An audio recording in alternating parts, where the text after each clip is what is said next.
Nuit Saint-Georges, premier cru, les Boudeaux. Alors les Boudeaux tout au nord, pardon. Ah, tout au nord. Tout au nord, bien sûr. On est presque à un jet de pierre des grands crus de Vaune. Tout à fait. Romain des Contis. C'est le dernier premier cru, dernier terroir muton avant Vaune-Romanée. Situation idéale, mi-coteau, belle exposition. Tout à fait. Voilà. De la terre, mais pas trop. Voilà. Du calcaire, bien sûr, même à certains endroits, une roche-mère qui n'est pas très loin. Ouais. Et qui pose certains problèmes pour planter des piquets. Mais par contre, un terroir vraiment magnifique. Et à nouveau, où le côté nord de nuit, le côté Vaune-Romanée ressort, avec sûrement un côté puissant en plus. Mais toujours un vin d'une élégance incroyable. C'est souvent la cuvée chouchou de beaucoup de Tout à fait. dégustateurs qui connaissent bien les Tout à fait, tout à fait. En tout cas, si on aime les Nuits Saint-Georges sur cette élégance. Oui, tout à fait. Ça, c'est vraiment une cuvée qui plaît énormément, qui est très attendue. Et d'ailleurs, sur lequel, au moment de la vente, il y a souvent des enchères très hautes, voilà, parce qu'il y a vraiment une demande sur ce terroir. Mais cette élégance supporte très bien, pour autant, les élevages en fût. Tout à fait. D'ailleurs, vous voyez là. Confirme qu'il y a aussi du fond derrière cette élégance. Il y a beaucoup de fond. D'ailleurs, le bois est déjà complètement fondu.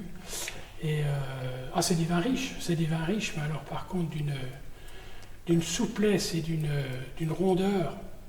Belle intensité colorante, oui. Très belle brillance. Légère note un peu violacée pour le coup. Oui, mais en restant dans des rubis. Voilà, on n'est pas sur des excès. Très expressif, je trouve déjà dès l'approche au premier nez, avec beaucoup de subtilité, de la pivoine, de la rose. Un côté floral qui explose en bouche. Des tanins d'une sucrosité énorme. Ce sont des vins secs, donc il n'y a plus de sucre. Par contre, en bouche, on pourrait penser qu'il y a encore 3 ou 4 grammes, parce qu'il y a une rondeur, il y a une douceur. Tout à fait. Très, très suave, un bouquet de fleurs en bouche. Ouais. Moi, j'ai beaucoup la pivoine, effectivement. Il y a une petite poisse un petit peu réglisse aussi, qui vient donner ce côté, approfondir ce côté assez suave. Ouais. Donc il n'y a pas du tout de vendange entière ici, on n'est pas du tout dans une vinification vendange entière, mais dans le style, on pourrait croire effectivement avec ce côté floral. Et c'est la cuvée pour laquelle les dégustateurs d'ailleurs posent la question. Est-ce que vous avez fait de la vendange entière? Mais c'est pas le cas. Et c'est pas le cas, c'est vraiment le terroir qui parle et qui donne ce côté extrêmement riche et extrêmement flatteur. Ouais. Flatteur, mais qui a un potentiel de gamme. Tout à fait. On sent que le vin, il y a quand même une masse de vin derrière.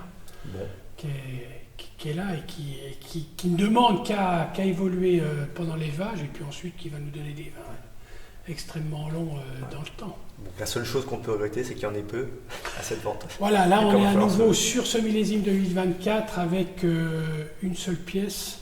Ah oui. Donc effectivement, donc ça va m'essayer alors. Effectivement, les quelques personnes que j'ai déjà eues dans la cave sont sur les rangs, mais le fait qu'il n'y ait qu'une pièce les refroidit un petit peu aujourd'hui. Bon, celui qui l'emportera sera heureux, je pense. L'heureux acheteur, fera des jaloux. Ok.